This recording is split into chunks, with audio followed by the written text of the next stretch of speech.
നിങ്ങളുടെ ബോഡിയെ തന്നെ ഏറ്റവും കൂടുതൽ അട്രാക്റ്റീവ് ആയിട്ടുള്ള മസിലാണ് ഫോറാം. അപ്പോൾ കഴിഞ്ഞ 2 വർഷമായിട്ട് ഞാൻ 3 ഫോറാം എക്സസൈസ് ചെയ്യുന്നുണ്ട്. അപ്പോൾ അതിലൂടെ എനിക്ക് 3 കാര്യങ്ങളാണ് മനസ്സിലായത്. ആ 3 കാര്യങ്ങൾ എന്തൊക്കെയാണെന്ന് നമുക്ക് നോക്കാം. ഫസ്റ്റ് എനിക്ക് മനസ്സിലായ കാര്യം എന്താണെന്ന് വെച്ചാൽ, ഈ 3 ഫോറാം എക്സസൈസിലൂടെയും നമുക്ക് നമ്മുടെ ഫോറാമിൻ്റെ സൈസ് ഇൻക്രീസ് ആക്കാൻ പറ്റും.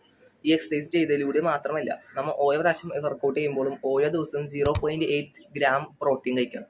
അത് നമ്മുടെ ഫോറാം സ്കിന്നി ആയാലും ശരി, ഫാറ്റ് കൂടുതലുള്ളവരായാലും ശരി, നമ്മൾ ഓരോ ദിവസവും 0.8 ഗ്രാം പ്രോട്ടീൻ കഴിക്കുന്നത് നിർബന്ധമായിട്ടുള്ള കാര്യം. എന്നാൽ മാത്രമാണ് നമ്മൾ ഓരോ പ്രാവശ്യം വർക്കൗട്ട് ചെയ്ത് കഴിയുമ്പോൾ നമ്മുടെ മസിലൊക്കെ റീഗെയിൻ ചെയ്ത് അതിൻ്റെ സൈസ് കൂട്ടാൻ ആവശ്യമുള്ള പ്രോട്ടീൻസ് അതിലൂടെ ലഭിക്കുകയുള്ളൂ.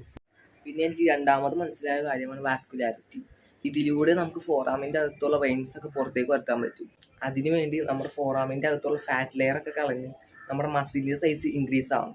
അപ്പോൾ അതിൻ്റെ അകത്തുള്ള വെയിൻസ് ഒക്കെ പോപ്പ് ഔട്ട് ആവാൻ തുടങ്ങും. അപ്പോൾ വെയിൻസ് നമ്മുടെ ഫോറാമിനെ പുറത്ത് വരുത്താനുള്ള ഒരു വീഡിയോ ഞാൻ എൻ്റെ ചാനൽ വിശദമാക്കിയിട്ട് അയച്ചിട്ടുണ്ട്. അപ്പോൾ നിങ്ങൾക്ക് അതിലേക്ക് കേൾക്കാം. എനിക്ക് മൂന്നാമതായിട്ട് മനസ്സിലായ കാര്യം എന്താണെന്ന് വെച്ചാൽ, ഈ വർക്കൗട്ടൊക്കെ ഡംബിളും വെച്ചും ഡംബിളും ഇല്ലാണ്ടും നമുക്ക് ചെയ്യാൻ പറ്റും.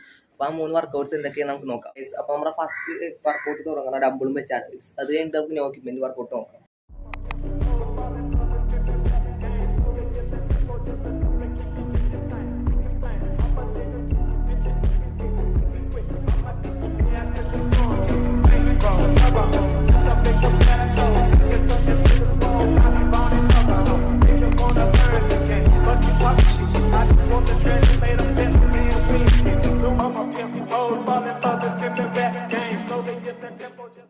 അപ്പോൾ ഈ ടൈപ്പ് വീഡിയോസ് ഈ ചാനൽ സബ്സ്ക്രൈബ് ചെയ്യുക, ലൈക്ക് ചെയ്യുക, ഷെയർ ചെയ്യുക.